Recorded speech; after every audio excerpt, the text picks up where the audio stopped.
For 30 years, I saved every spare penny for my children's future. By my 65th birthday, I had accumulated over $3 million in assets, properties, and investments, all intended to secure their lives forever. When they didn't show, up to my birthday celebration, I discovered they had been secretly calling my sister's neighbor Mom for years. That night, I made a decision that would change all our lives. I remember the exact moment I started saving. Before we jump back in, tell us where you're tuning in from, and if this story touches you, make sure you're subscribed, because tomorrow I've saved something extra special for you. It was 1992, and I had just finalized my divorce from Richard after 15 difficult years of marriage. I was 35 years old with 2 children, my daughter Melanie, who was 10, and my son Drew, who was 8. We had lost our family home in the settlement, and I had moved the 3 of us into a small 2-bedroom apartment on the outskirts of Oak Ridge. The apartment was nothing special. Peeling wallpaper in the bathroom, a kitchen barely big enough for a small table, and a living room that doubled as my bedroom each night when I unfolded the sofa bed. The children shared the master bedroom with a curtain hung between their beds for privacy. It wasn't ideal, but it was all I could afford on my entry-level office administrator salary. That first month was the hardest. After paying the security deposit, first month's rent, and utility connections, I had exactly $73 left in my checking account to last us until my next paycheck. I remember standing in the grocery store, calculator in hand, adding up every item I put in the cart, making sure we wouldn't go over budget. That night, as the children slept, I sat at our wobbly kitchen table and made a promise to myself.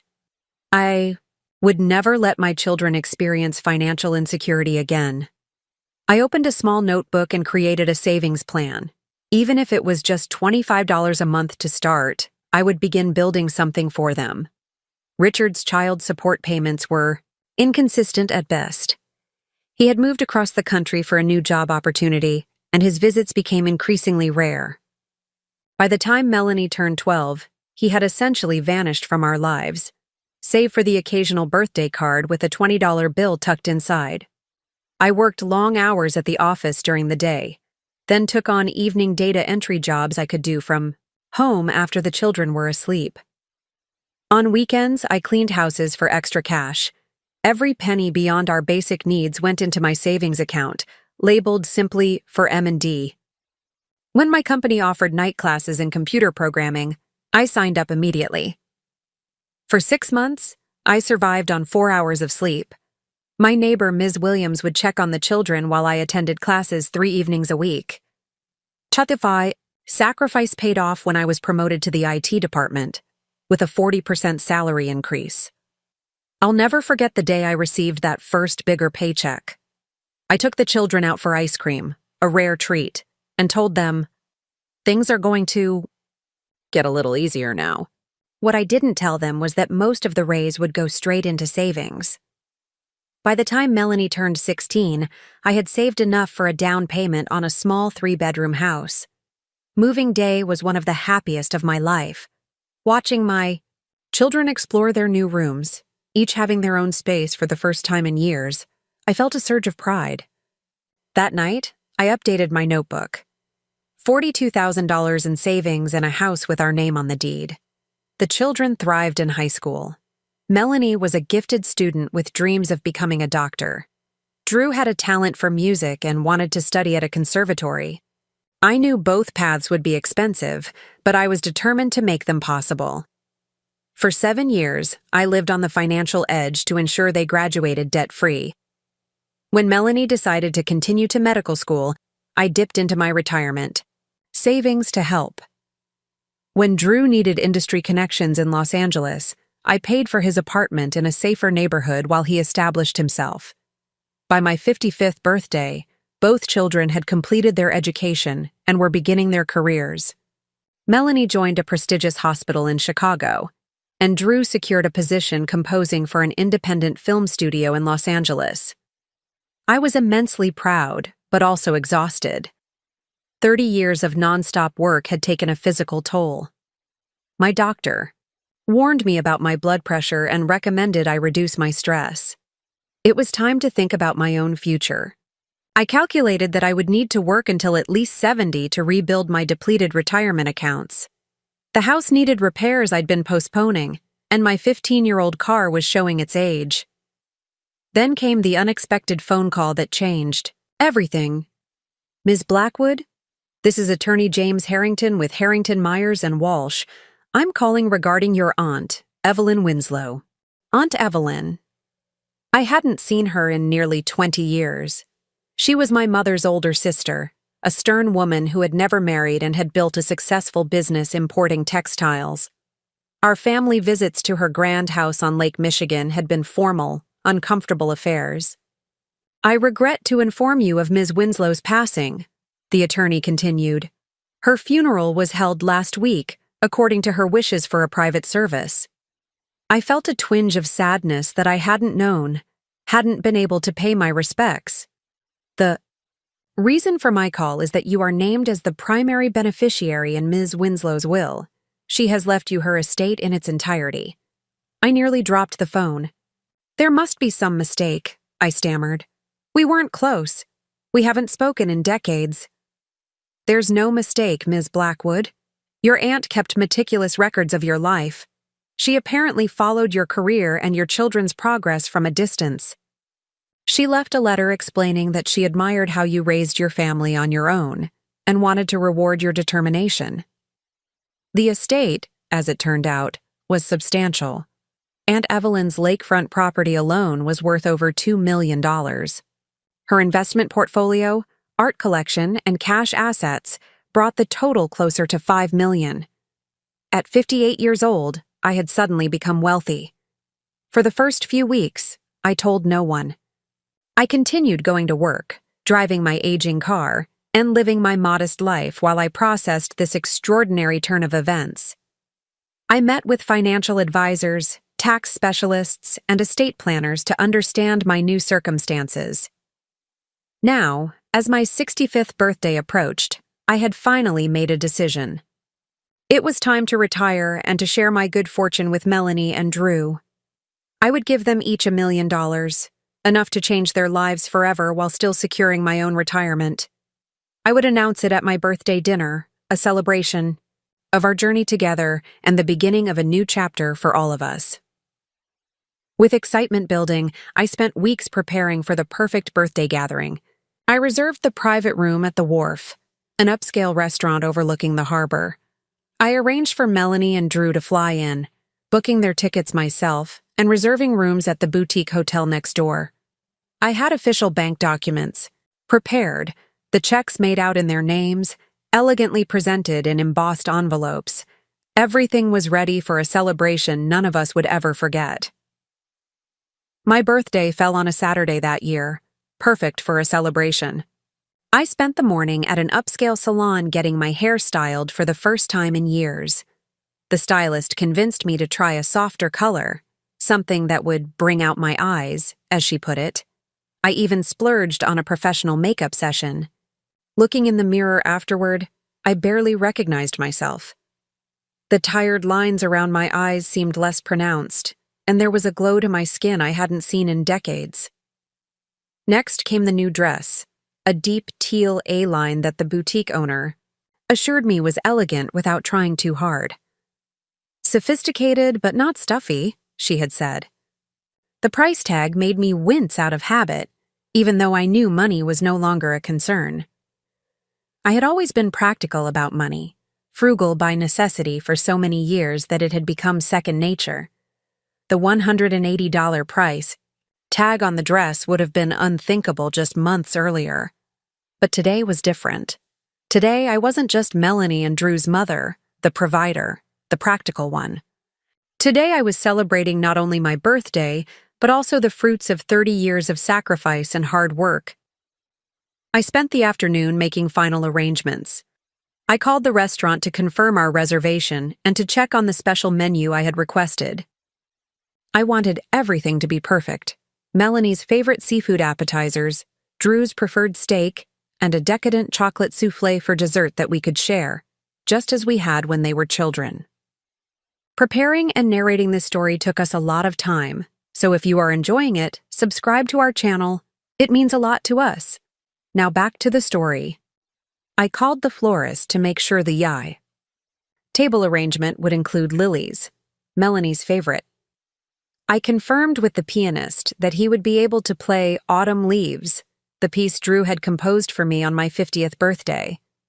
No detail was too small to consider. As I prepared, I imagined their reactions. Would they be shocked? Overwhelmed? Perhaps even a little uncomfortable with such a substantial gift.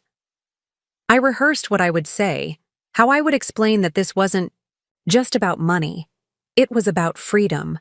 The freedom to pursue their deepest passions without the constraints that had limited my own choices for so many years.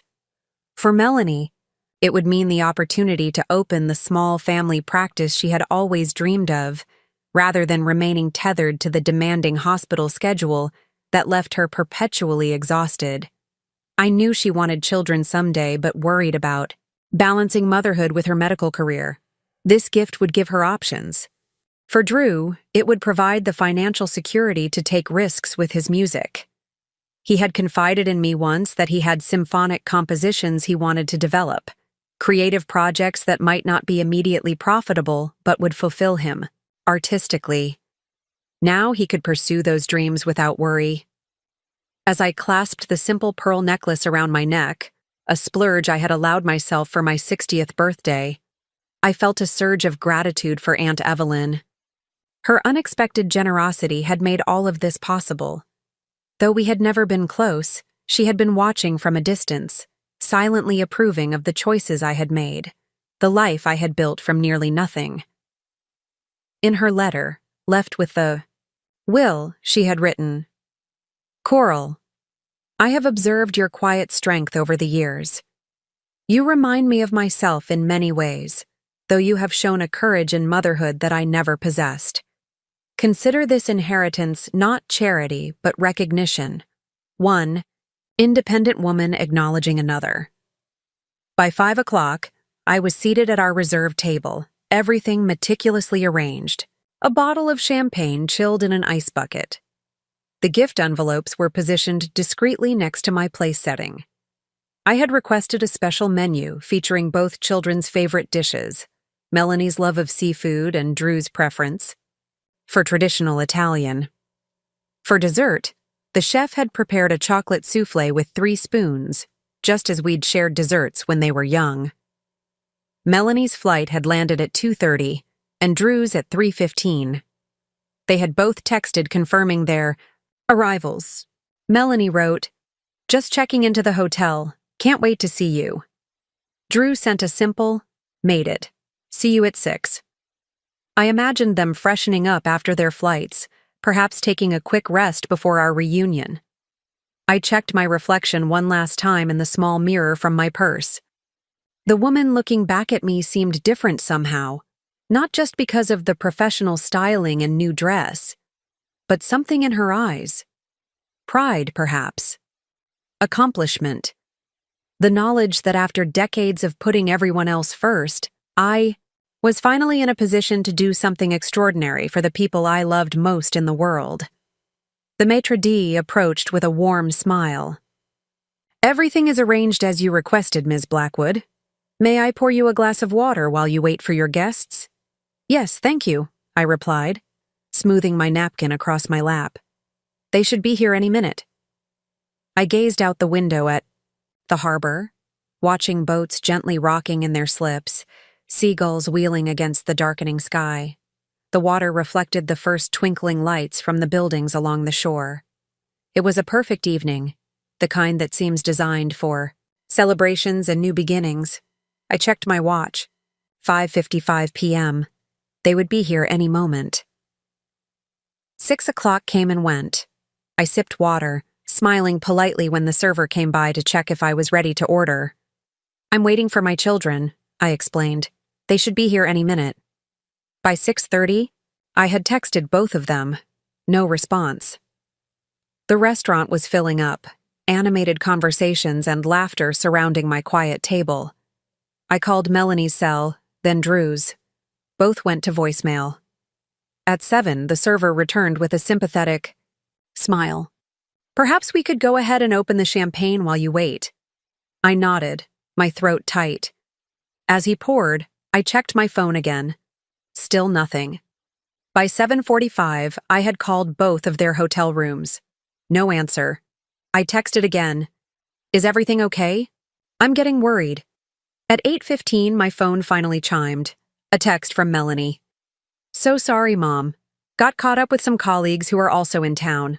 Lost track of time. Can we reschedule for tomorrow?" Before I could respond, another message came through from Drew. "Something came up. Talk tomorrow." I stared at the screen, reading and rereading the brief messages. Colleagues? Something came up? I had booked their flights, their hotels. I had been planning this for weeks. They had confirmed just hours ago. "Is everything all right, ma'am?" The server's voice broke through my daze. "Yes," I said automatically. "No, I'm not sure. My children seem to be delayed." His eyes flickered too, the champagne, now warm in its bucket, and the untouched place settings. "Would you like to order something while you wait?" I couldn't bear the pity in his eyes. "Actually, I think I'll need to cancel our reservation. Something has come up." I gathered my purse and the envelopes, leaving enough cash to cover the champagne, and a generous tip for the server's kindness. The walk back to my car felt endless. My new shoes pinched uncomfortably, and the night air had turned chilly against my bare arms. Back at my hotel suite, I kicked off my shoes and sat heavily on the edge of the bed. Something wasn't right. Melanie and Drew had always been considerate, even when they were busy with their careers. They knew how much effort I had put into this evening. To cancel at the last minute without even a phone call, it was so unlike them. I opened my laptop and logged into my email, searching for their flight confirmations. Both flights had arrived on time. I called the hotel front desk.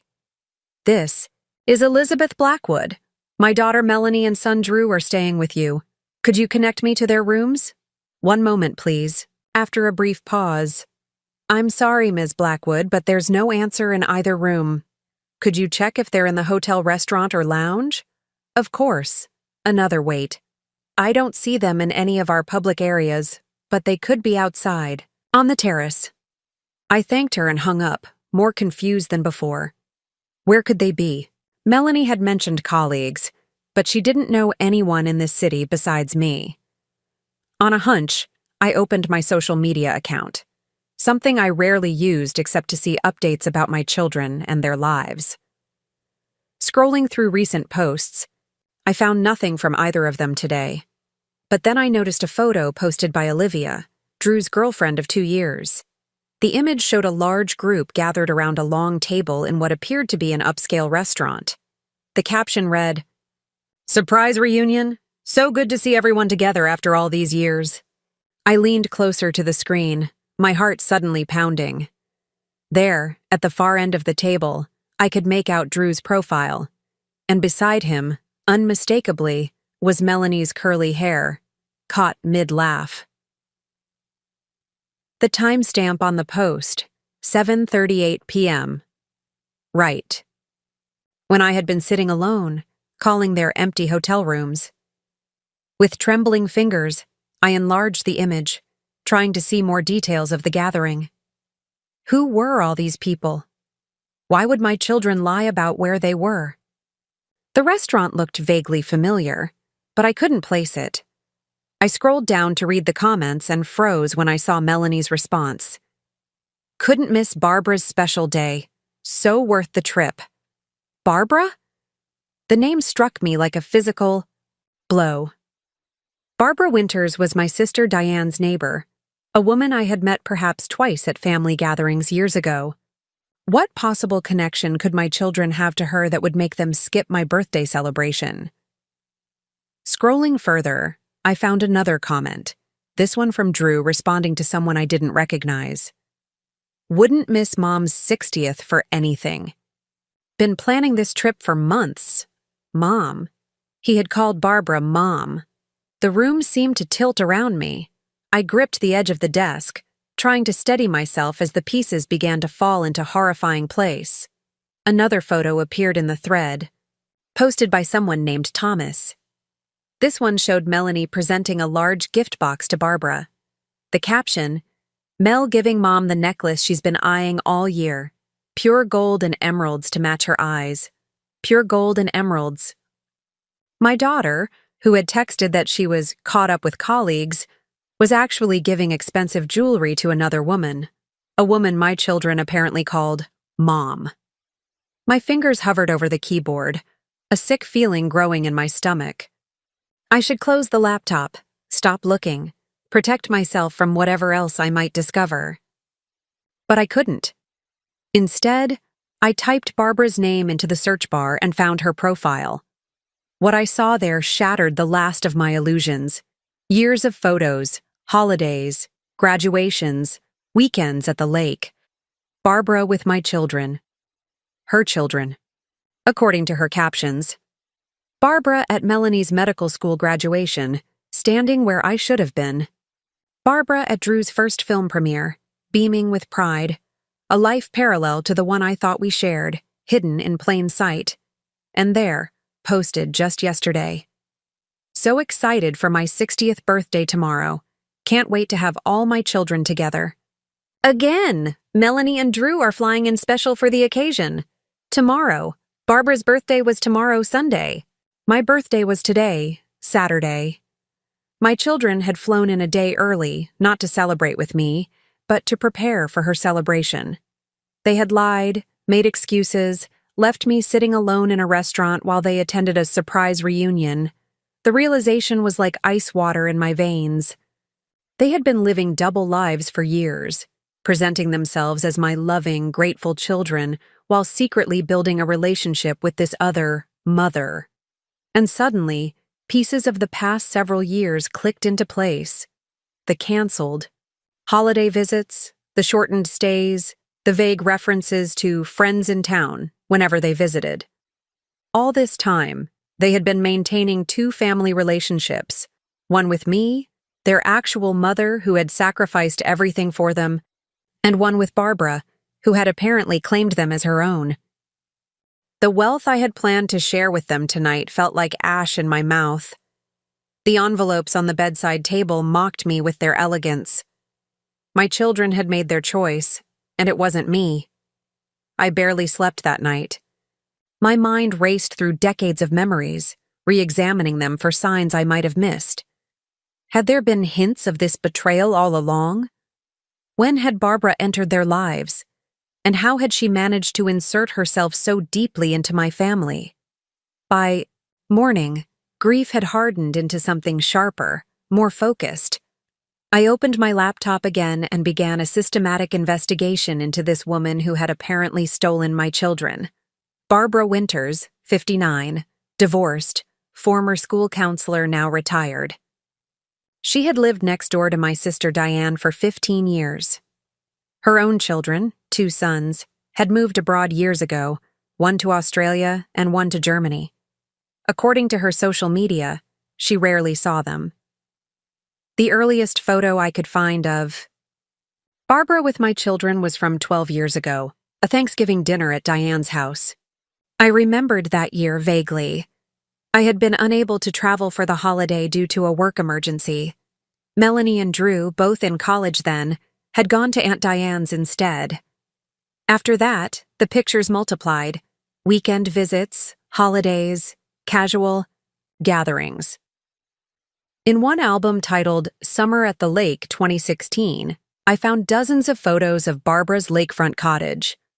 My children looked relaxed there, laughing in Adirondack chairs, swimming from a private dock, roasting marshmallows around a fire pit. That summer, they had told me they were both too busy to visit. Melanie had claimed hospital rotations. Drew had mentioned a tight production schedule. I had accepted their excuses without question, disappointed but understanding of their demanding careers. I continued scrolling, my stomach tightening with each discovery. A photo from 5 years ago caught my eye.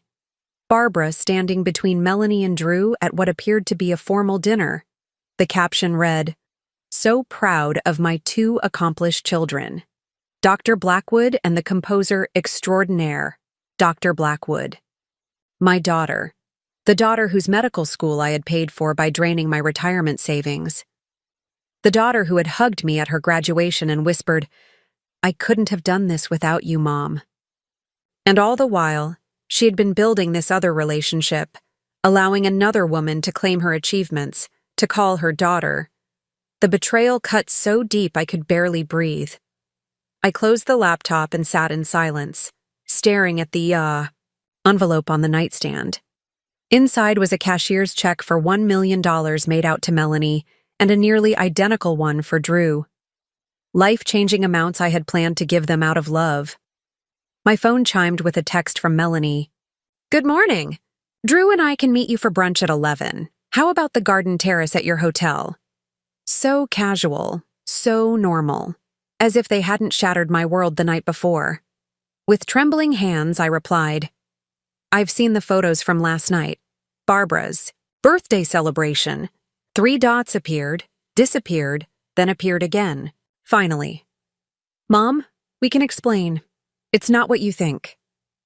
I didn't respond. Instead, I called the front desk and arranged for a late checkout. The thought of sitting across from them, listening to more excuses, more fabrications, made my stomach clench. I needed time to process, to decide how to respond to this betrayal. Around 10, my phone rang. It was Drew. I let it go to voicemail. Minutes later, Melanie called. Again, I didn't answer. I wasn't ready to hear their voices, to risk being swayed by familiar patterns of guilt and obligation. Text messages followed in rapid succession. Drew. "Mom, please pick up. This is all a misunderstanding." Melanie. "We should talk in person. Let us explain before you jump to conclusions." Drew. "Barbara is just a friend of the family. It's not what it looks like." Melanie. "The mom thing is just a joke. It started years ago and stuck. It doesn't mean anything."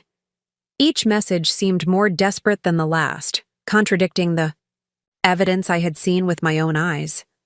If Barbara was just a family friend, why had they lied about where they were last night? If the mom term was just a joke, why use it consistently for years? Why travel across the country for her birthday but skip mine? I set my phone aside and began to pack. As I folded my new dress, the one I'd bought specially for last night's celebration, another text arrived. This one was from an unknown number.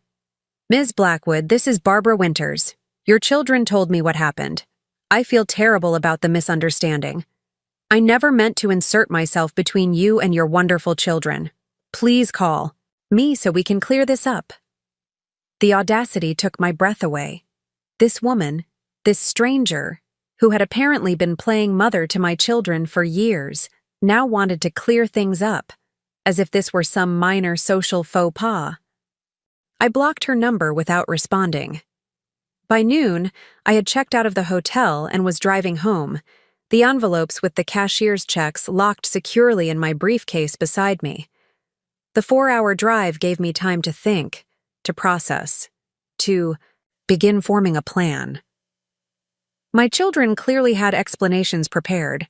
I could imagine what they might say. It just happened gradually. She was lonely and we felt sorry for her. It doesn't change how we feel about you. You're overreacting. Perhaps there was some truth in these imagined excuses. Perhaps Barbara had been lonely, with her own children so far away. Perhaps it had started innocently enough. Perhaps they did still love me in their way. But the deliberate deception, the years of lies, the careful compartmentalization of their lives, the elaborate performance of devotion to me while building this parallel family with her, that couldn't be explained away. As I drove, my phone continued to buzz with messages and calls. I kept it on only in case of emergency, glancing occasionally at the screen. They were persistent. I had to give them that. "Mom, where are you?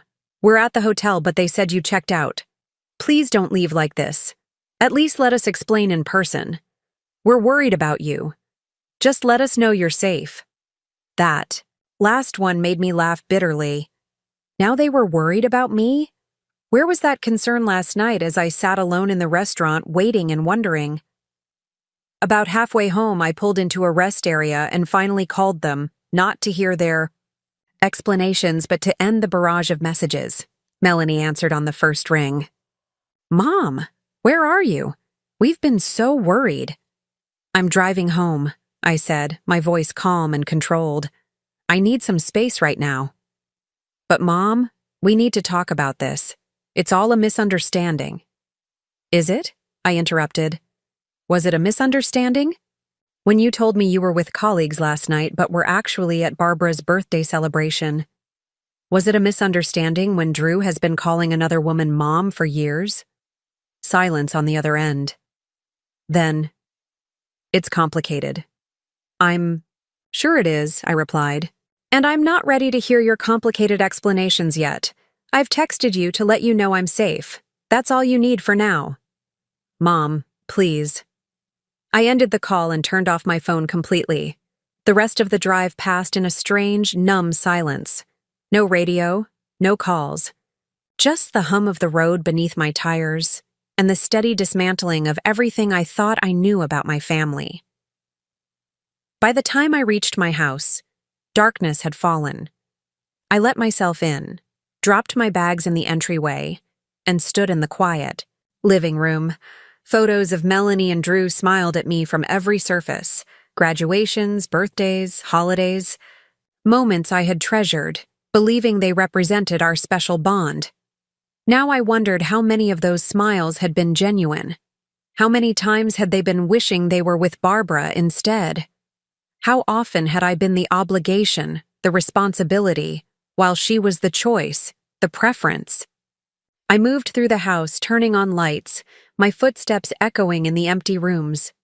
The home that had once felt filled with love and memories now seemed like a museum of deception. Tomorrow, I would have to decide what to do next. But tonight, I needed rest. I needed to let the shock subside enough that I could think clearly about the path forward. As I got ready for bed, one thought kept circling in my mind. For 30 years, I had lived for my children. Every decision, every sacrifice, every plan had been about securing their happiness and future. Perhaps it was finally time to live for myself. The next morning, after a fitful night's sleep, I forced myself to face the full reality of what I had discovered. With a cup of strong coffee beside me, I reopened my laptop and continued my investigation, determined to understand the complete extent of my children's deception. What I found was more devastating than I had imagined. Barbara's social media profiles revealed an entire alternate family history. There were birthday celebrations I had never known about, holiday gatherings when my children had told me they were too busy to visit, even vacations they had taken together to places like the Outer Banks and the Grand Canyon. One post from 3 years ago showed Barbara, Melanie, and Drew at a cooking class in Tuscany. "Best Mother's Day gift ever from my 2 wonderful children," the caption read. That same year, I had received a quick phone call and flowers delivered by a service from Melanie, who had claimed she was stuck at the hospital for a 36-hour shift. Drew had sent a text message, explaining he was on a tight deadline for a film score. I had believed them. I had always believed them. As I scrolled further back, the timeline became clear. Their relationship with Barbara had begun 12 years ago at that Thanksgiving dinner at Diane's house, but it had transformed from a casual acquaintance to something much deeper over the following years. 5 years ago, they had started referring to her as Mom in their posts. Around that same time, their visits to me had grown shorter and less frequent. They always had plausible excuses: work obligations, travel complications, limited vacation time. I had accepted these explanations without question, grateful for whatever time they could spare for me. I had never complained, never demanded more. I understood the pressures of their careers because I had worked so hard to make those careers possible. What hurt most were the comments on these posts, The casual references to mom's lasagna or mom's advice about relationships. The way they shared inside jokes and family stories with this woman, stories that should have been ours alone. There was even a photo album titled Mom's 55th Birthday Surprise, showing an elaborate party they had thrown for Barbara 5 years ago. They had rented a yacht, invited dozens of guests, and presented her with a diamond bracelet. That same year, my birthday had passed with just a phone call from each of them and a promise to celebrate the next time we're in town. The betrayal cut deeper with each new discovery, but what truly broke me was finding a comment from Drew on a Christmas photo from 2 years ago. "No one makes holidays special like you do, Mom. Your home always feels like the heart of our family." The heart of our family. Not my home, where I had raised them alone, where I had created magic out of nothing during the lean years, where I had held them through nightmares and heartbreaks and disappointments. No, apparently the heart of their family was Barbara's lakefront cottage with its picture-perfect decorations and catered meals. I closed the laptop, unable to bear any more. Rising from my desk, I moved through the house like a ghost, seeing it suddenly through their eyes. My modest home, maintained but never luxurious. The practical furniture I'd kept for decades because it was still functional. The kitchen where I'd prepared thousands of meals on a tight budget. The backyard where I'd hung a tire swing and later a hammock, creating what joy I could afford. Had they been comparing all of this to Barbara's more affluent lifestyle? Had they found me lacking? Was that why they had created this alternate family life, because she could offer them material comforts and social connections that I couldn't? My phone rang, interrupting these painful thoughts. It was my sister Diane. I hesitated, then answered. "Coral, what's going on?" Her voice was sharp with concern. "Melanie and Drew have been calling me nonstop, saying you've disappeared and won't answer their calls." I took a deep breath. "I haven't disappeared. I'm at home. I just needed some space after discovering they've been calling your neighbor Mom for years and skipped my birthday to attend her celebration." Silence on the other end. Then, "Oh, Coral, I'm so sorry." "You knew?" My hand tightened around the phone. "You knew about this and never told me?" Her sigh was heavy with guilt. "Not at first. I noticed them visiting Barbara more frequently after that Thanksgiving. But I thought they were just being kind to a lonely neighbor. It wasn't until a few years ago that I realized how close they'd become." "And you didn't think I deserved to know that my children had adopted another mother? I tried to bring it up once, remember? About 3 years ago when I visited for your birthday? I mentioned that Melanie and Drew seemed to be spending a lot of time with Barbara whenever they were in town. You changed the subject." I did remember. I had thought she was making a casual observation, not trying to reveal a years-long deception. I had changed the subject because I didn't want to dwell on how rarely my children visited me. "They should have told you themselves," Diane continued. "It wasn't my place to interfere in your relationship with your children." "No," I agreed bitterly. "Apparently that was Barbara's place." "Coral, it's not what you think. Barbara never tried to replace you. Save it." I cut her off. "I've seen enough pictures and posts to know exactly what's been happening. I've been raising my children alone for 30 years, Diane. 30 years of sacrifice and struggle and doing without. And this is how they repay me, by building a secret. Relationship with another mother figure and lying to my face about it." "They love you," she insisted. "They're devastated that you found out this way. They've been trying to figure out how to tell you for years, but they were afraid of hurting you. So instead they hurt me by living a double life, by skipping my birthday dinner to attend hers. That was their solution? They made a terrible mistake," Diane admitted. "But don't throw away your relationship with your children over this. At least hear them out." "I will," I said, my voice calmer now. "But not yet. I need time to process this and decide what it means for our future." After hanging up, I walked to my bedroom and opened the drawer where I had placed the envelopes containing the cashier's checks. $1 million each, intended to free my children to pursue their dreams without financial constraints. A gift. I had planned for 3 decades, but now I understood that money wasn't the only thing I had been saving all these years. I had also been saving my own identity, my own dreams, my own potential, setting it all aside to focus exclusively on being Melanie and Drew's mother. And while I had been defining myself solely through my relationship to them, they had been building a life that increasingly excluded me. They had found another mother, created another family, established another home that felt, in Drew's words, like the heart of our family. The realization was both devastating and, strangely, liberating. If I wasn't just Melanie and Drew's mother, if that role had been partially filled by someone else without my knowledge or consent, then perhaps it was time to discover who else I could be. I picked up my phone and made 2 calls. The first was to my attorney, James Harrington, requesting an urgent appointment the following morning. I need to make some significant changes to my will and financial arrangements, I told him. The second call was to my bank, asking them to stop payment on the cashier's checks I had obtained. They were still in my possession, never having been delivered to my children, so this was a simple matter to resolve. As I hung up, I felt a curious lightness. For decades, I had shaped my life around my children's needs and futures.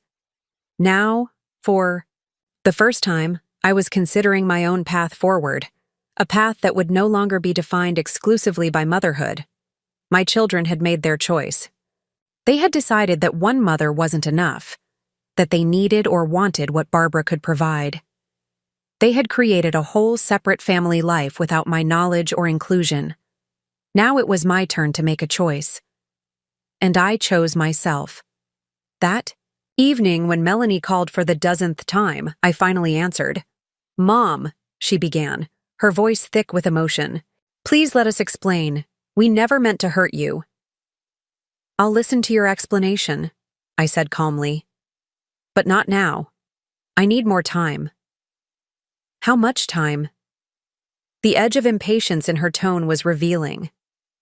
"I don't know," I replied honestly. "How long did it take you to build this relationship with Barbara? How many years have you been calling her mom? How long have you been living this double life?" Silence on the other end. "That's what I thought," I continued. "I'll contact you when I'm ready to talk. Until then, please respect my need for space." I ended the call before she could respond, then turned off my phone again. Tomorrow would bring difficult decisions and uncomfortable conversations. But tonight, I would allow myself to grieve. For the family I thought we were. For the mother I had tried to be. And for the woman I had never allowed myself to become. The morning of my appointment with James Harrington, I woke early and found myself staring at the ceiling, my mind drifting back through the decades of my life as a mother. In the quiet darkness, I allowed myself to remember not just the joys, but also the struggles, the exhaustion, the countless times I had put my children's needs before my own. I remembered the night Melanie had come down with a high fever when she was 4. I had been battling the flu myself, barely able to stand, but I had sat up all night with her, cooling her forehead with damp cloths, monitoring her temperature, too worried to sleep. There was no one else to tag in, no partner to take a shift. It was just me. I remembered working through lunch breaks to attend Drew's school concerts, rushing across town in midday traffic, sometimes arriving just as he was stepping onto the stage, my stomach empty but my heart full as I watched him play. I remembered the Christmas when both children had asked for bicycles, far beyond what I could afford that year. I had taken a second job stocking shelves at a grocery store overnight, working from 11 p.m. to 7 a.m., then going directly to my regular job from 9 a.m. to 5 p.m. For 6 weeks, I had survived on 3 hours of sleep a day, but on Christmas morning, there were 2 shiny new bicycles under our modest tree. I remembered postponing dental work I desperately needed because Melanie's growth spurt meant she needed all new clothes the same month the water heater broke. I remembered driving a car with failing brakes for 2 terrifying weeks because Drew's school trip deposit was due. I remembered eating peanut butter sandwiches for dinner so my children could have the protein-rich meals their growing bodies needed. I had done it all without complaint, without expecting gratitude, without keeping score. That's what mothers do, I had told myself. They sacrifice, they endure, they put their children first. But now, in the growing light of morning, I asked myself, had it been worth it? Had all those sacrifices, the physical toll on my body, the opportunities I had passed up, the pleasures I had denied myself, been worth it, given where we had ended up? Had I been a good mother, or merely a useful one? Had my children loved me for who I was, or simply for what I provided? These questions had no easy answers. What I did know was that I had given them everything I could. I had raised them to be kind, successful, independent adults. I had loved them unconditionally, and they had found another mother. I rose from bed and prepared for the day with unusual care. For my meeting with James, I selected a tailored navy suit I had purchased for Melanie's medical school graduation, silk blouse, pearl earrings, low heels that were professional but comfortable. I applied makeup with a steady hand and arranged my silver-streaked hair in a neat chignon. The woman in the mirror looked composed, dignified. Only her eyes revealed the emotional turmoil beneath the surface. James greeted me warmly when I arrived at his office, though his expression turned serious when we sat down. "Coral," he began, using my first name now that we had known each other for several years. "You mentioned on the phone that you want to make significant changes to your estate planning. May I ask what's prompted this?" I took a deep breath. "My children have been living a double life," I said simply. "They've established a relationship with another mother figure, someone they've been calling Mom for years without my knowledge. They skipped my birthday celebration to attend hers." James's eyebrows rose in surprise. "I see. And this has changed your feelings about your previous financial arrangements?" "Yes. I had planned to give each of them a substantial gift, $1 million, as well as setting up trusts that would provide for them after my death. I've reconsidered those plans." "These are significant changes," he said carefully. "And while I understand you're hurt, family estrangements can sometimes be temporary. Are you certain you want to make these alterations now, while emotions are running high?" I appreciated his caution. "I'm not making these decisions out of anger or a desire for revenge," I assured him. "I'm making them because I've realized that my children are adults with successful careers who don't need my financial support. They have another mother figure in their lives, and I have an opportunity to use my unexpected wealth in ways that align with my values." James nodded, accepting my explanation. "What changes did you have in mind?" For the next hour, we worked through my new estate plan. The bulk of my inheritance would be divided 3 ways: a comfortable retirement fund for myself, a foundation to support single parents pursuing education, and a series of charitable donations to organizations that had helped me during my most difficult years as a young mother. "And your children?" James asked. "Will they receive anything?" I had thought carefully about this. "I don't want to disinherit them completely," I said. "That would feel punitive, and that's not my intention. Instead, I'd like to establish educational trusts for any grandchildren they might have someday, and modest retirement supplements that will activate when they turn 65. "So delayed benefits rather than immediate ones," James observed. "Yes. Support for their long-term security, but not a windfall they haven't earned." As I signed the final documents, I felt a strange mix of emotions: sadness for what had been lost, but also a quiet determination about the path ahead. For the first time in decades, I was making major life decisions based on my own needs and values, not solely on what would benefit my children. After leaving James's office, I drove to a small cafe by the harbor for lunch. I selected a table overlooking the water and ordered a glass of white wine with my meal, another small luxury I rarely allowed myself. As I watched sailboats gliding across the bay, my thoughts turned to the future. What did I want for myself? In the years ahead? What dreams had I set aside?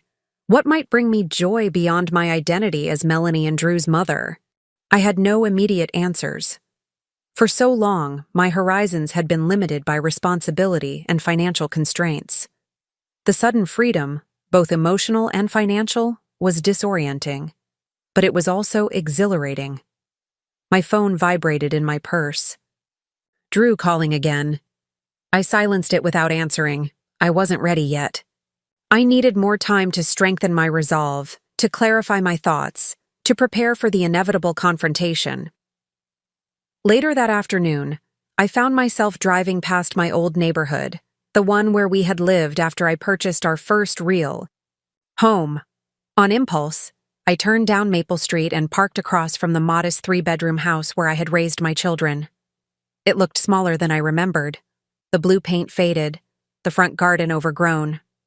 The maple tree I had planted when we first moved in now towered over the yard, its canopy spreading wide. The tire swing was long gone, of course, but I could still picture Drew pushing Melanie, her curls flying as she squealed with delight. So, many memories in that house. First days of school, lost teeth, science projects spread across the dining table, teenage heartbreaks, college acceptance letters. Through it all, I had been their constant, the one person they could always count on, the mother who would move heaven and earth to give them what they needed. Or so I had believed. Now I wondered, had I given them too much? Had my sacrifices taught them to take rather than to appreciate? Had my willingness to always put them first created an expectation that everyone in their lives should do the same? I couldn't blame Barbara entirely. She hadn't forced my children to call her mom or to spend holidays with her instead of me. They had made those choices, and while I was deeply hurt by their deception, I had to acknowledge my own role in creating the dynamic that had led us here.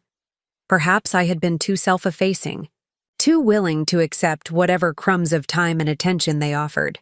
Perhaps I had trained them to see me as someone whose needs were secondary, whose feelings could be considered after everything and everyone else. That would change now. It had to change.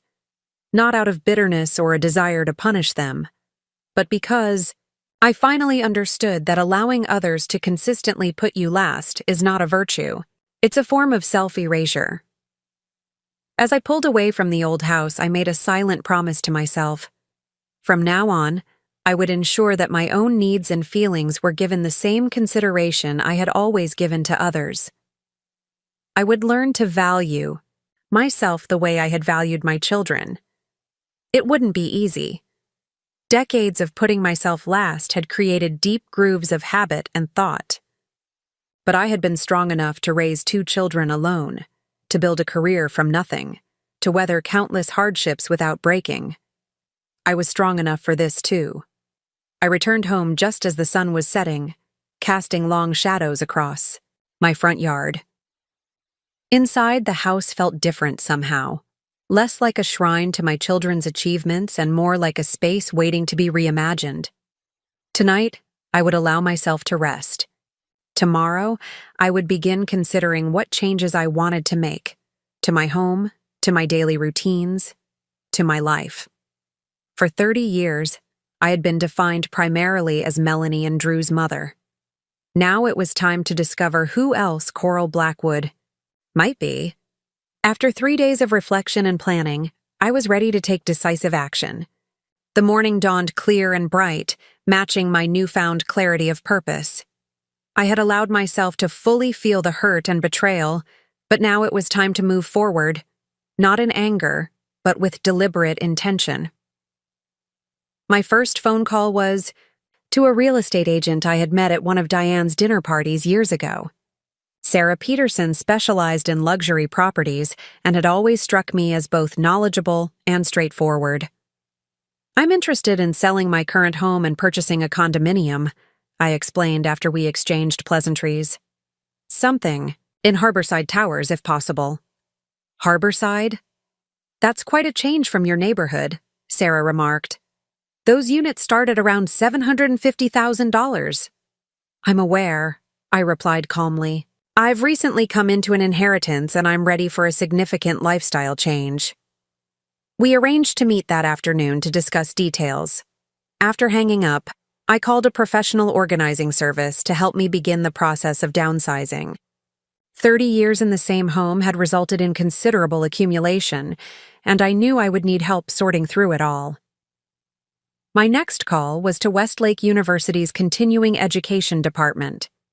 After navigating their automated system, I reached an admissions counselor who helped me register for 2 courses starting the following month: Art History, Renaissance Masters, and Conversational Italian for Beginners. Will you be seeking a certificate or degree? She asked as she processed my registration. No, I replied. I'm learning purely for my own enjoyment. It felt indulgent, almost rebellious to pursue education with no practical purpose. No career, advancement, no resume building, just the pure pleasure of learning something new. When was the last time I had done anything solely because it interested me? My final call that morning was to a foundation consultant recommended by James Harrington. Martin Cohen had helped numerous clients establish charitable foundations and had a particular interest in educational initiatives. I'd like to create a scholarship fund for single parents returning to education, I explained. Something that covers not just tuition, but also childcare, technology needs, and emergency expenses. That's a comprehensive approach, Martin noted approvingly. Most scholarships focus only on tuition, but those additional expenses are often what derail completion for non-traditional students. We scheduled a meeting for the following week to begin drafting a mission statement and application criteria. As I hung up, I felt a surge of excitement. This foundation would transform my personal struggles into something positive, creating opportunities for others facing the same challenges I had overcome. By noon, I had set in motion 3 major life changes: a new home, new intellectual pursuits, and a meaningful philanthropic legacy. But the most difficult task still lay ahead. I took a deep breath and turned my phone back on. As expected, there were dozens of missed calls and messages from Melanie and Drew. Their tone had evolved from concern to frustration to outright anger. Mom, this is ridiculous. You can't just disappear and refuse to talk to us. We're adults with busy lives. We can't keep dropping everything because you're having some kind of crisis. If you would just answer your phone, we could explain everything. The most recent message, sent this morning, showed signs of desperation. We're flying back this weekend if you don't call us. This has gone on long enough. Their threats didn't move me. Instead, I felt a curious detachment, as if I were observing a familiar pattern from a new perspective. How many times had my children expected me to accommodate their schedules, their preferences, their needs?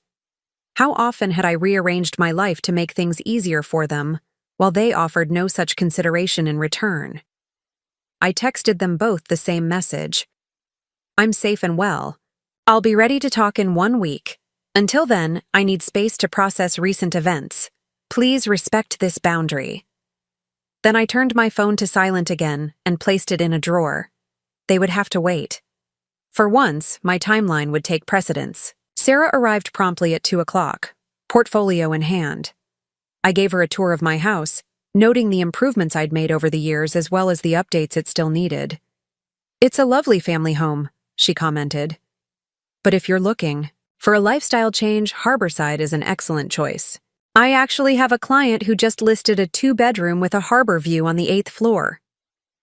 She opened her tablet and showed me photos of a sleek, modern space with floor-to-ceiling windows and a balcony overlooking the water. The kitchen featured stone countertops and high-end appliances. The master bathroom had a soaking tub positioned to take advantage of the view. "It's beautiful," I breathed, already imagining myself in that space. So different from my practical, family-oriented home. "When can I see it?"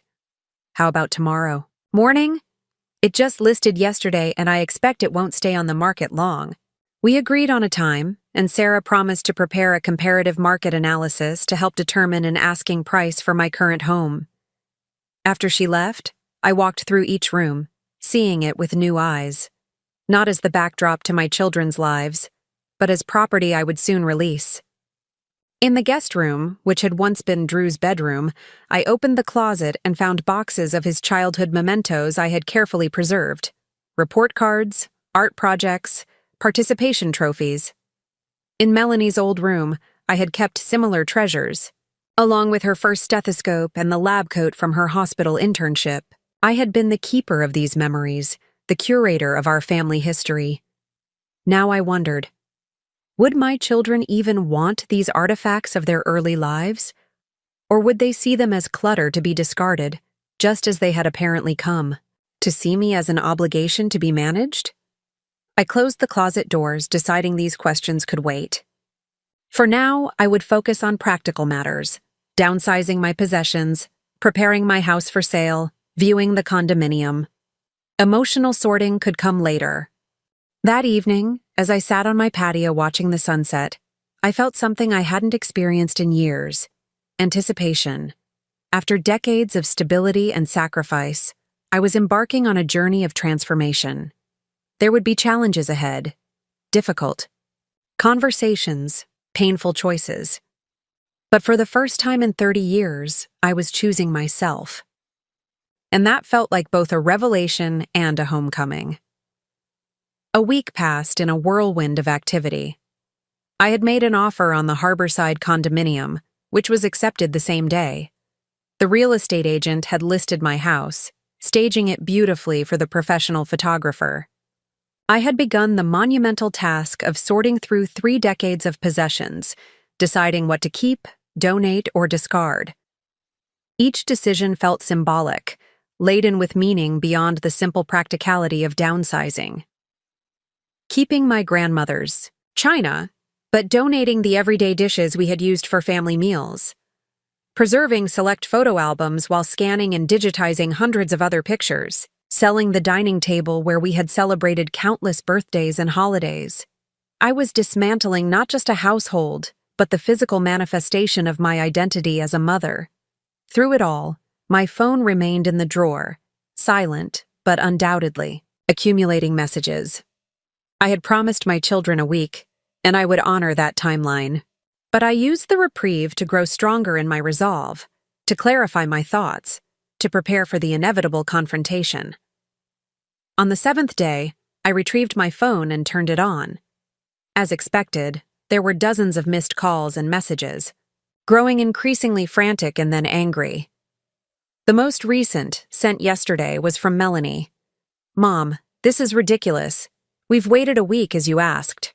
We're both taking time off work and flying in tomorrow. We'll be at your house at 2 p.m. This has gone on long enough." I texted back a single line. "I'll meet you at the Riverside Cafe at 3 p.m. instead." I chose the cafe deliberately.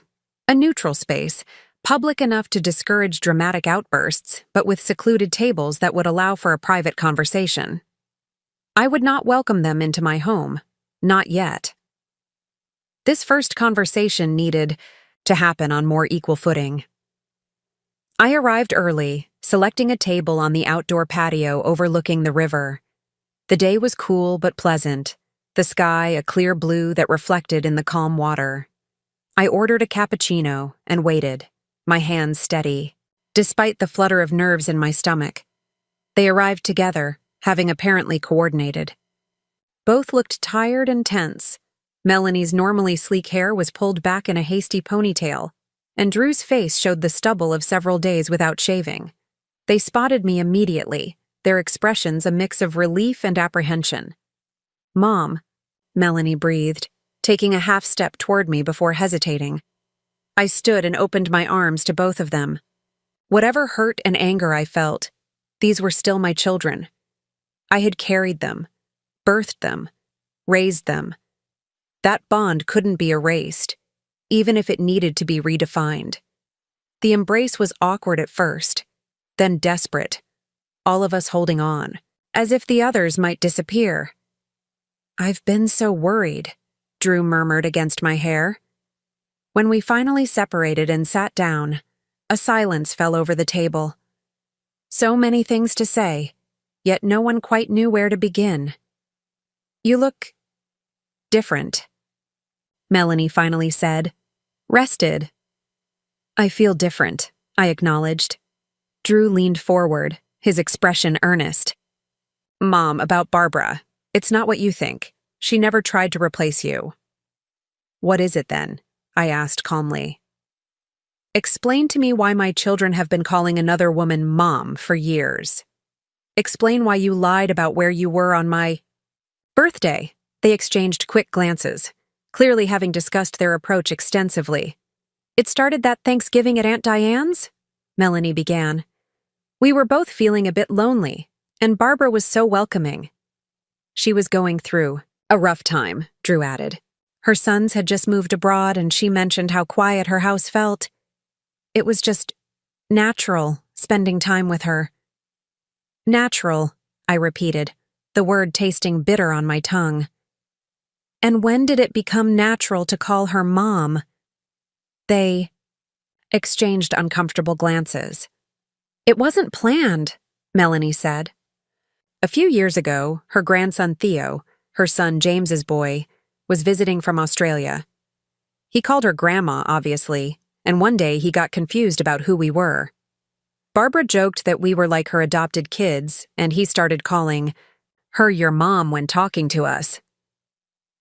At first it was just around him," Drew continued. "Then it became a sort of affectionate nickname. It wasn't meant to replace you. Just a nickname." I could barely contain my incredulity. "And the lavish gifts? The gold and emerald necklace? Was that just a casual token of appreciation for your nickname, Mom?" Melanie flushed. "Barbara has been through a lot. Her sons barely visit. When they do, they're always asking for money or help with something, never just to see her. We wanted to make her birthday special." "And my birthday?" I asked quietly. "Was that not worth making special?" Drew looked genuinely distressed. "Of course it was. We were going to celebrate with you the next day. We didn't think one day would matter that much." "One day," I echoed. "No, I suppose one day doesn't matter much. Neither does 30 years, apparently." Confusion flickered across their faces. 30 years? Melanie asked. "The 30 years I spent sacrificing everything for you both. The 30 years I worked multiple jobs, skipped meals, went without new clothes or vacations or any luxury at all, just to give you opportunities." My voice remained steady, though my heart was pounding. 30 years of putting your needs first, your dreams first, your futures first. Drew reached for my hand, but I pulled away. "Mom, we know how much you sacrificed." "Do you?"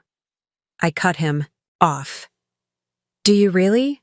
Because from where I'm sitting, it looks like you've conveniently forgotten who put you through college, who paid for medical school, who helped with the down payment on your first apartment in LA. "That's not fair," Melanie protested. "We've always been grateful." "Grateful?" I laughed, a short, harsh sound that made a nearby cafe patron glance our way. "Is that what you call lying about where you were? Skipping my birthday celebration? To attend hers? Calling her Mom behind my back for years?" "It's not like that," Drew insisted. "Our relationship with Barbara doesn't diminish what we have with you. It's different." "Different," I repeated. "Yes, I imagine it is different. Barbara gets to be the fun mom, doesn't she? The one with the lake house and the holiday gatherings. The one who gets expensive gifts and your presents on special occasions, while I get canceled plans and lies. Mom, please." Melanie's eyes filled with tears. "We love you. This is just a misunderstanding blown out of proportion." I looked at her, this daughter I had raised alone, this woman I had poured my life into. "No, Melanie." A misunderstanding is forgetting to call on a random Tuesday. This is years of deception. This is building a relationship with another mother figure, while allowing me to believe I was your only parent. Barbara isn't a replacement for you, Drew said desperately. She's just a friend who became family. And what am I? I asked, softly. Neither of them answered immediately. In their hesitation, I found my answer. I need to tell you both something, I said, my voice steadier now. Last week I had planned to surprise you with something that would have changed your lives, something I've been working toward for 30 years. Their expressions shifted to curiosity, perhaps even hope. They had no idea what they had lost. It doesn't matter now, I continued. What matters is that I've made some decisions this week. I've restructured my finances and my will. The provisions I had made for you both have been redirected. Melanie's face paled. What does that mean? It means that I'm finally putting myself first. The money I had set aside for you will now fund my retirement and eventually my care needs. The rest will go to charities supporting people who truly understand the value of family. Mom, you can't be serious, Drew stammered. Whatever. You think we did? I'm not punishing you, I interrupted. I'm simply acknowledging reality. You have 2 mothers now. Let Barbara help fund your dreams going forward. I stood up, gathering my purse. I've sold the house. I'm moving to Harborside Towers next month. I've enrolled in university classes. And I'm establishing a foundation for single parents. My life is changing, and our relationship needs to change too. They stared at me, seemingly unable to process this transformation in the mother they had taken for granted for so long. So that's it? Melanie's voice cracked. 30 years of being a family, and you're walking away over one misunderstanding? I looked at her. This child I had carried within my body, had nursed at my breast, had held through nightmares and fevers and heartbreaks. This isn't about one night, Melanie. This is about the life you've built with Barbara. A life you deliberately hid from me. A life where you call her mom and celebrate her milestones while lying to my face about where you are and what you're doing. We were going to tell you eventually, Drew said weakly. When? After how many years of deception? I shook my head. I don't recognize either of you anymore. The children I raised would never have been this cruel. With that, I picked up my purse and left them sitting at the table, their cappuccinos untouched. The moving company arrived early on a Wednesday morning 6 weeks later. I had spent the intervening time methodically sorting through 30 years of accumulated possessions, keeping only what truly mattered to me now. The rest had been sold, donated, or discarded. My new condominium at Harborside Towers was a blank canvas, all clean lines, natural light, and spectacular views. The previous owners had renovated recently, installing high-end appliances and luxurious finishes, but had left the walls a pristine white. Now it was my turn to make the space my own. I had hired an interior designer, something I would have considered an extravagant luxury before. Natalie was in her 40s, with an artistic eye and boundless patience as I discovered my own aesthetic preferences. There are no wrong choices, she assured me when I hesitated between fabric samples. Only what speaks to you. What spoke to me, it turned out, were textures and patterns I had never allowed myself before. Velvet sofas, silk pillows, hand-woven rugs from Morocco. I selected art that moved me rather than matched the furniture. I arranged my space for my comfort rather than to accommodate family gatherings. The foundation I established, the New Beginnings Scholarship Fund, quickly became my passion. I rented a small office downtown and hired a part-time assistant, a young woman named Zoe who was herself a single mother finishing her degree.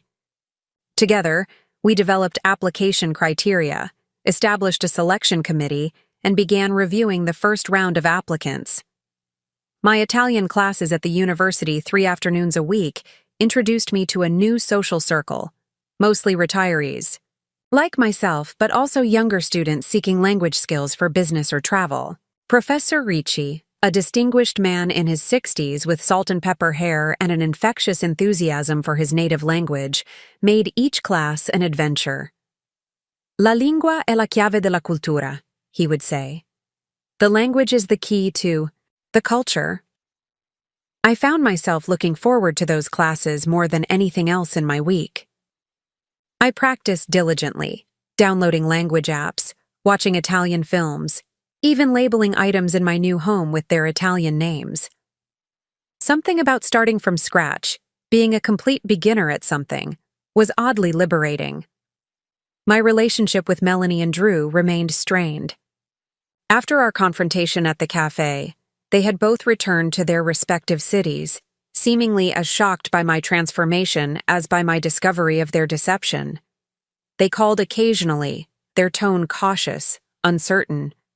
I answered when I could, but no longer rearranged my schedule to accommodate their timing. 2 months after moving into my new home, I invited them both to dinner, the first time I had reached out rather than responded. They accepted immediately, perhaps seeing it as an olive branch. The evening was different from our gatherings in the past. I served a sophisticated meal I had learned to prepare in a cooking class, paired with wines I had discovered through a tasting group I had joined. We sat at my new glass dining table, overlooking the harbor lights, surrounded by art and objects I had chosen purely because they pleased me. "This place is amazing, Mom," Drew said, glancing around in obvious surprise. "It's so... not you."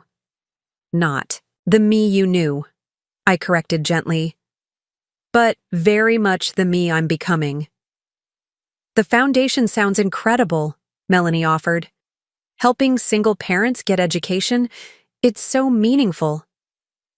"It's work I wish someone had been doing when I was raising you," I replied. "It would have made a difference." The conversation remained polite but guarded.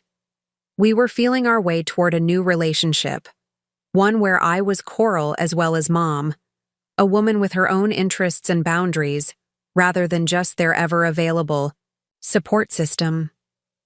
When they left that night, Drew hugged me tightly. "I miss you," he whispered. "I'm right here," I replied. "Just different."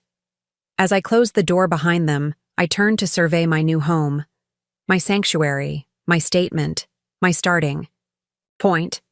The woman who had raised them alone, who had sacrificed everything for their well-being, still existed. But she had been joined by someone new, a woman discovering her own tastes, pursuing her own interests, building her own dreams. For the first time in 30 years, I was the protagonist of my own story. And despite the pain that had brought me to this point, I was profoundly grateful for the chance to finally find out who I might become. In the months that followed, my relationship with Melanie and Drew evolved gradually, sometimes painfully. We established a new pattern of monthly dinners, a commitment we all agreed to prioritize regardless of other obligations. Initially, these gatherings were awkward, all of us unsure of this new dynamic where I wasn't automatically putting their needs and interests at the center of every conversation. "So tell me about your foundation," Drew asked during our second dinner together. "How's that going?" I smiled, grateful for his genuine interest, and shared my excitement about our first round of scholarship recipients. 20 minutes later, I realized I'd been speaking almost nonstop. "I'm sorry," I said, embarrassed. "I didn't mean to monopolize the conversation." "Don't apologize," Melanie said, her expression thoughtful. "It's nice seeing you passionate about something." "Has it been that rare?" I asked. She considered the question. I think I've always seen you more as a function than as a person with your own passions." That sounds terrible when I say it out loud. But honest, I acknowledged. And honesty is what we're aiming for now. That conversation marked a turning point. Gradually, we established a new rhythm. I learned about Drew's creative frustrations. With his latest film project, and offered perspectives without trying to solve his problems. I listened to Melanie's concerns about hospital politics without immediately jumping to her defense or offering advice. They, in turn, began asking about my classes, my foundation work, my new friends. The boundaries I had established remained firm. When Melanie called on a Tuesday afternoon while I was in a foundation board meeting, I let it go to voicemail and returned her call that evening. In the past, I would have excused myself and taken her call immediately, regardless of what I was doing. Was everything okay? I asked when we connected. Nothing urgent, she admitted. I just had a question about a recipe. I didn't realize you'd be busy. I have regular board meetings on Tuesday afternoons, I explained. But I'm always happy to call back afterward. It was a small moment, but significant. I was teaching her and reminding myself that my time and commitments mattered, that I wasn't perpetually on call, waiting for their needs to arise. Drew tested the new boundaries differently. He called one weekend asking if I could help him move some furniture he had purchased. It's too heavy for me alone, and I don't want to pay the delivery fee, he explained. In the past, I would have dropped everything and driven the 2 hours to his apartment without hesitation. Now, I paused to consider my own plans. I'm afraid I can't this weekend, Drew. I have tickets to the symphony tonight and brunch with friends tomorrow. Have you asked any local friends for help? His silence spoke volumes. He had assumed I would say yes, just as I always had before. No, he finally admitted. I thought you'd be available. I'm sorry I can't help this time, I said gently. My schedule this weekend is full. Another test came when Melanie's car broke down. She called, clearly expecting that I would immediately offer to lend her mine, as I had done many times before. That's frustrating, I sympathized. What options have you considered? She seemed taken aback by the question. Well, I thought maybe I could borrow yours while mine is in the shop. I have foundation meetings all week that require me to drive across town, I explained. But I'd be happy to help you research rental options or rideshare services. These small moments of recalibration added up over time. They were learning that while I still loved them deeply, my life no longer revolved exclusively around their needs. I was no longer the automatic solution to their problems, the ever-reliable safety net always waiting to catch them. The most challenging test came 3 months after our initial confrontation, when Drew called with news. Mom, Olivia, and I broke up, he said, his voice heavy with sadness. It's been coming for a while, but it's still hard. She moved out yesterday. My heart ached for him. I'm so sorry, Drew. Breakups are always difficult, even when they're necessary. Yeah, he sighed. The thing is, I can't really afford the apartment on my own. I was wondering if maybe I could stay with you for a while until I figure things out. In the past, my immediate answer would have been yes, of course, stay as long as you need. I would have cleared out a room, stocked the refrigerator with his favorite foods, and put my own routines on hold to accommodate him. Instead, I took a moment to consider what this would mean for the life I was building. I care about you and want to support you through this difficult time, I said carefully. But my condo only has 1 bedroom, and I have commitments, classes, foundation work, social engagements that I need to maintain. His disappointment was palpable through the phone. So that's a no? What I can offer is help finding a more affordable apartment, perhaps a temporary contribution toward rent for a few months, and of course emotional support, I explained. But moving in with me isn't a workable solution. There was a long silence. Then, to my surprise, Drew chuckled softly. You know, the old mom would have rearranged her entire life without hesitation. I think I liked that version better. I'm sure you did, I replied, not unkindly. But I think I like this version better. After we hung up, I sat on my balcony overlooking the harbor, considering our conversation. In the past, I would have felt overwhelming guilt for not immediately solving his problem. I would have seen it as my responsibility, my role as his mother, to sacrifice my needs for his. Now I recognized that true support didn't mean enabling dependency. Drew was a capable adult with resources and options.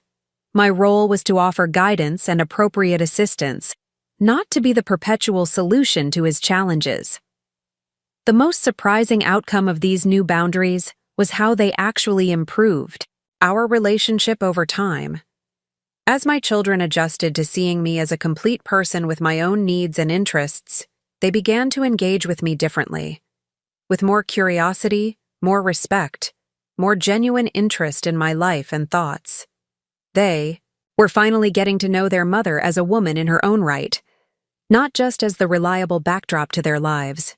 And I was discovering the joy of loving them not out of obligation or habit, but as a conscious choice made from a place of strength and self-respect.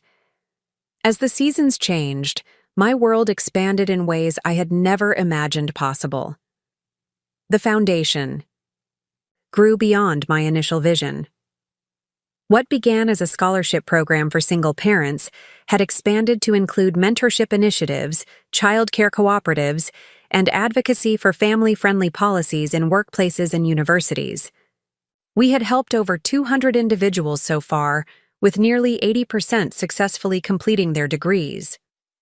I remained actively involved, working 3 days a week at our now larger offices. The stories of our recipients inspired me daily, especially those who returned to volunteer or serve as mentors once they had established themselves. "Your own experience makes this personal for you," observed Martin, my co-director, during a board meeting. "That's what sets our foundation apart." He was right. Every application I read reminded me of my own struggles decades ago. Every obstacle our recipients faced, childcare challenges, inflexible work schedules, financial emergencies, were hurdles I had overcome through sheer determination and sacrifice. Now I had the resources to smooth that path for others. My Italian classes introduced me to another unexpected joy: friendship with women my own age who were similarly reinventing themselves. We began meeting for coffee after class, then for weekend brunches, eventually forming a tight-knit group of 5 women, all in our 60s, all embracing new chapters in our lives. There was Judith, recently widowed after 40 years of marriage, who was learning to navigate the world alone. Margaret, who had walked away from a high-powered legal career that had consumed her for decades, was now pursuing her lifelong passion for painting. Elena had divorced her controlling husband at 62 and was rediscovering her independence. And Catherine, whose children had moved abroad, was exploring the world through solo travel for the first time. "We should call ourselves the Renaissance Women," Judith suggested during one of our brunches. "We're all experiencing rebirth in our 60s. "I'll drink to that," Margaret laughed, raising her mimosa. "To new beginnings that prove it's never too late." Through these women, I found a community of understanding I hadn't realized I was missing. Friends who were navigating similar transitions, who understood the complex emotions of redefining oneself after decades of putting others first. And then there was Antonio, Professor Ricci. What began as a shared interest in Italian culture and Renaissance art evolved into something deeper. After class one day, he mentioned a lecture on Botticelli at the University Art Museum. "It might complement what we've been discussing in class," he suggested, his eyes crinkling at the corners when he smiled. "Perhaps you would be interested in attending?" I found myself accepting before I'd fully processed the invitation. Was this a date? Was I ready for that? The lecture led to dinner at a small Italian restaurant, where our conversation flowed effortlessly from art to literature to our personal histories. Antonio had come to America 30 years ago, leaving behind a failed marriage in Florence. He had built a life here, raised a daughter now living in California, dedicated himself to teaching. "And you?" he asked, pouring me another glass of Chianti. "What brings you to my class at this point in your life?" I found myself telling him everything: the decades of single motherhood, the recent betrayal, my determination to reclaim my identity beyond being a mother. He listened with genuine interest, asking thoughtful questions, his dark eyes warm with compassion. "So now you are discovering who Coral is when she is simply Coral," he observed. "That is a powerful journey." Our evening ended with a walk along the harbor promenade, the water reflecting the city lights. When Antonio took my hand, it felt both thrilling and natural, like a door opening to a room I had forgotten existed. "I would very much like to see you again," he said as we parted. "Outside of class, I mean." I smiled, feeling a flutter of excitement I hadn't experienced in decades. "I would like that too." Over the following weeks, we established a gentle rhythm of dinners, museum visits, and long walks. Antonio was unlike any man I had previously known: cultured, attentive, passionate about his interests, but equally interested in mine. He respected my independence, never presuming on my time or expecting me to prioritize his needs over my own. "You are like one of those Renaissance paintings you love so much," he told me one evening as we sat on my balcony watching the sunset. "Complex, layered, revealing new depths the longer one looks." At 65, I had not expected romance to enter my life. I had assumed that chapter was closed. How wrong I had been! My world, which had once been defined by the narrow parameters of motherhood and work, was expanding in all directions. New friendships, new purpose through the foundation, new intellectual pursuits, and now the possibility of new love. The hurt that had initiated this transformation remained, a tender spot in my heart. But increasingly, I found myself grateful for the catalyst that had forced me out of the familiar and into this rich, multifaceted life I was creating. The most significant test of my personal growth came unexpectedly during the Christmas season of my second year in my new life. Melanie, Drew, and I had established a more balanced relationship by then. Our monthly dinners continued, and they had gradually come to respect my boundaries and recognize me as a person beyond their mother. We were planning our first Christmas in my condominium, a departure from decades of tradition in the family home. "Mom, there's something we need to discuss before the holidays," Drew said during our November dinner. He glanced at Melanie, who nodded encouragingly.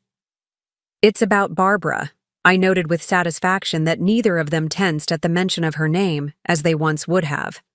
We had reached a point where Barbara's existence wasn't a forbidden topic, though we rarely discussed her directly. "What about her?" I asked calmly. Drew exhaled, seemingly relieved by my tone. "She's not well. She's been diagnosed with early-stage Alzheimer's." I set down my wine glass, genuinely concerned. "I'm sorry to hear that. It must be difficult for her, especially with her son so far away." Melanie and Drew exchanged surprised glances at my response. "The doctors say it's progressing, slowly," Melanie added, watching me carefully. "But she's already having memory issues." I nodded, waiting for them to continue. There was clearly more to this conversation. "Mom," Melanie finally said, her voice hesitant, "would it be completely inappropriate if we invited her to join us for Christmas dinner?" 2 years earlier, this question would have devastated me, reopening wounds of betrayal and replacement. Now I considered it thoughtfully. She's alone, her health is declining, and she was important to you both during formative years of your lives, I observed. I think it would be the compassionate thing to do.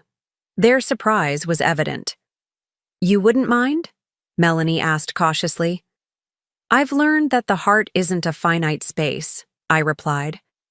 "Caring for Barbara doesn't diminish your love for me, and I'm secure enough in who I am now to extend kindness to someone in need." The truth was, I no longer saw Barbara as a threat or rival.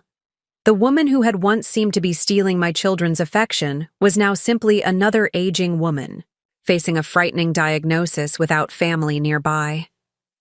My anger had long since dissipated, replaced by something unexpected: compassion. Christmas dinner that year was initially awkward, but ultimately healing. Barbara, a bit confused at times, but gracious, seemed genuinely touched by the invitation. I saw her watching me throughout the evening, perhaps trying to reconcile the confident, stylish woman hosting dinner with the overworked single mother she had effectively replaced in my children's affections years ago. "Your home is beautiful," she said during a quiet moment when we found ourselves alone in the kitchen. "And your children speak of you with such admiration." "Thank you," I replied, handing her a glass of water to take with her medication. "They speak fondly of you as well." She looked down at the glass, her hands trembling slightly. "I never meant to," she began, then faltered. "I know," I said gently. "The past is behind us now." And somehow it truly was. The bitterness I had once harbored had gradually dissolved, replaced by something unexpected. Empathy. Not just for Barbara, but for my younger self who had been so wounded by her presence in my children's lives. That night, after everyone had gone, Antonio helped me clean up the kitchen. He had joined us for dinner, fitting seamlessly into our family gathering, charming everyone with his stories of Italian holiday traditions. "You're quite remarkable," he said, drying a serving platter I had just washed. "For hosting my children's other mother for Christmas?" I asked wryly. He shook his head. "For your capacity for growth. Many people become more rigid with age, more set in their grievances. You've done the opposite." I considered his observation as I wiped down the countertops. I think I finally realized that holding on to hurt was taking up space I needed for joy. In the months that followed, Barbara's condition deteriorated more rapidly than expected. Melanie and Drew began taking turns checking on her, bringing her groceries and helping her manage her medications. Sometimes they would mention these visits during our dinners, initially with caution, then with increasing openness as they realized I could hear about Barbara without resentment. One evening, Melanie mentioned that Barbara had been having particular difficulty remembering to take her medications. "The home health aide only comes 3 times a week and we're concerned about the days she's alone," she explained. "Have you considered a medication management system?" I asked. The foundation recently partnered with a company that provides automated dispensers for elderly individuals living alone. They're programmed to dispense the correct medications at the right times, and they alert a designated contact if doses are missed. Melanie looked surprised by my suggestion. "That sounds perfect. How would we get one?" "I can make a call tomorrow," I offered. The company often provides them at reduced cost for people with limited resources. 2 days later, I personally delivered the medication dispenser to Barbara's home and spent an hour helping her understand how to use it. As I was leaving, she caught my hand. "Why are you being so kind to me?" she asked, genuine confusion in her fading eyes. I smiled gently. "Because kindness costs nothing, and I've learned that there's room in this world for all sorts of relationships." As I drove home, I realized how profoundly I had changed. The woman who had once been consumed by hurt and betrayal had evolved into someone capable of extending compassion to the very person who had been at the center of that pain. This wasn't about forgetting or excusing what had happened. It was about choosing how that experience would shape me going forward. And I had chosen growth over bitterness, expansiveness over constriction, joy over resentment. It was perhaps the most meaningful gift I had ever given myself. The following. Spring brought another significant change when Drew announced he was moving back to our city. "The studio is opening a satellite office here," he explained during our monthly dinner. "They've offered me a position heading the music department." "That's wonderful news," I said, genuinely delighted. Drew had been in Los Angeles for so many years that his visits home had always felt rushed, temporary. "There's more," he continued, glancing at Melanie, who nodded encouragingly. "Olivia and I are expecting a baby, due in September." I set down my fork, momentarily speechless. My first grandchild. Despite our complicated history, despite the reorganization of our family dynamics, this news filled me with unexpected emotion. "Congratulations," I finally managed, reaching across the table to squeeze his hand. "I'm so happy for you both." Later, that evening, as they prepared to leave, Drew hung back while Melanie called for the elevator.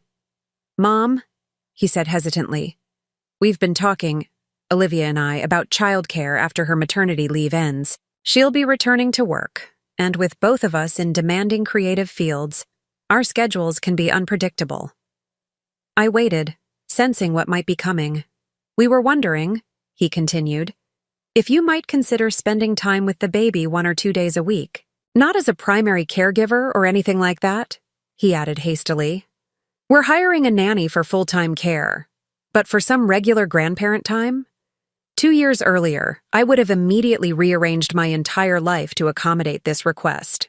I would have seen it as both an obligation and an opportunity to be needed again, to be central to my child's life once more. Now, I took a moment to consider what this would mean for the life I had built, my foundation work, my classes, my relationship with Antonio, my own independence. "I'd love to be part of your child's life," I said carefully, "but I need you to understand that I have commitments now that are important to me. I could arrange for Wednesday afternoons, perhaps? That would give me time with my grandchild while still honoring my other responsibilities." Drew nodded, no hint of disappointment or expectation in his expression. "That would be perfect, Mom. Really." As I watched them step into the elevator, I felt a profound sense of peace. I had feared that setting boundaries would damage my relationship with my children. Instead, it had transformed it into something healthier, more balanced, more authentic than ever before. Throughout Olivia's pregnancy, I maintained my careful balance. I attended their baby shower, helped them set up the nursery, and offered advice when asked. But I also continued my foundation work, my Italian studies, now advanced enough that Antonio and I often spoke to each other entirely in his native tongue, and my rich social life. When little Sophia was born on a golden September morning, I was at the hospital within hours, cradling my tiny granddaughter with a joy that threatened to overflow. She was perfect, dark hair like Drew's, Olivia's, delicate nose, tiny fingers that gripped my thumb with surprising strength.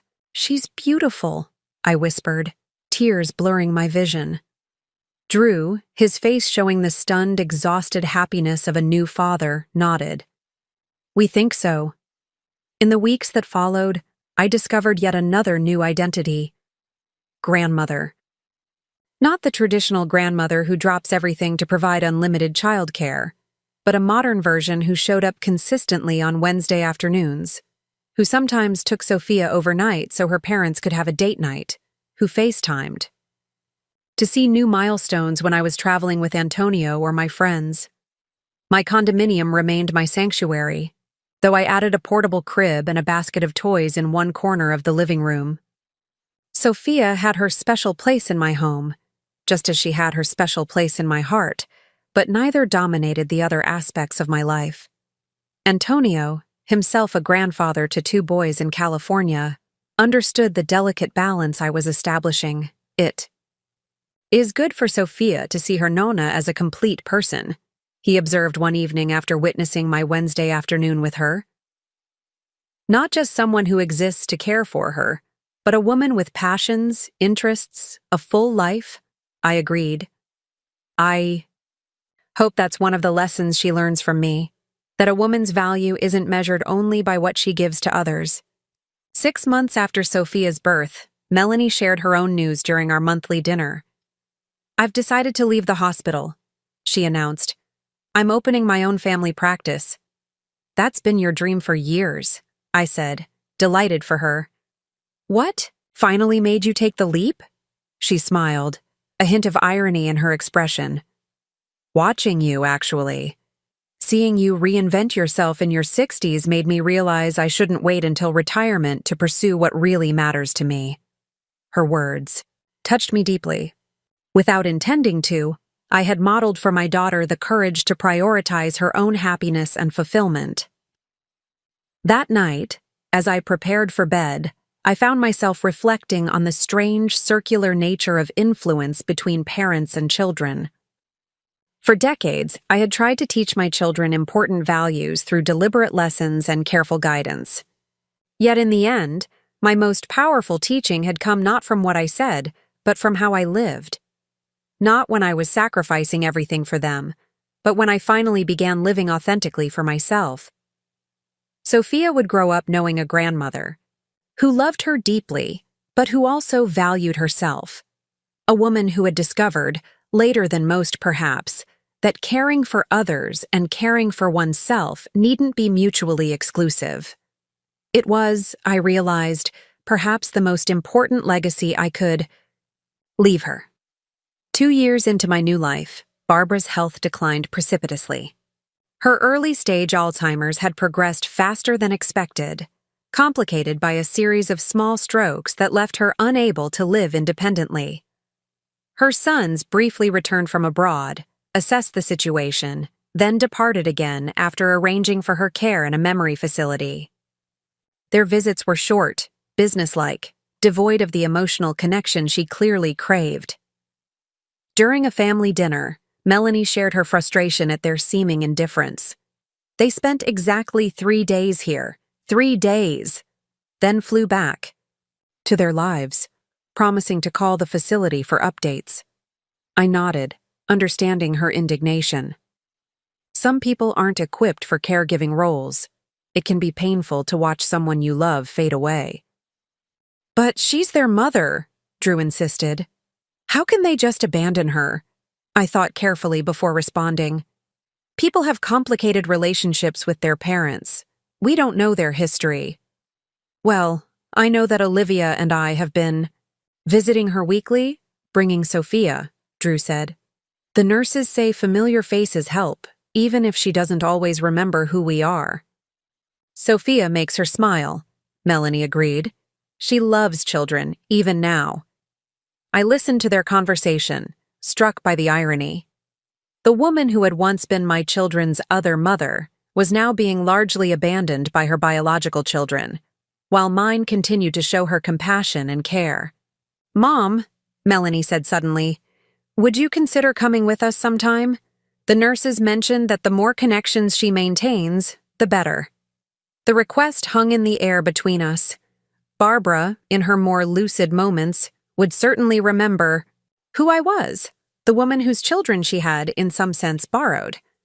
Would my presence confuse or upset her? I'd be happy to join you, I heard myself say. Perhaps next Tuesday. When we arrived at Silver Pines Memory Care the following week, I found myself unexpectedly moved by the dignified environment the staff had created. Barbara's room was filled with photos, many of them featuring my children at various stages of their lives.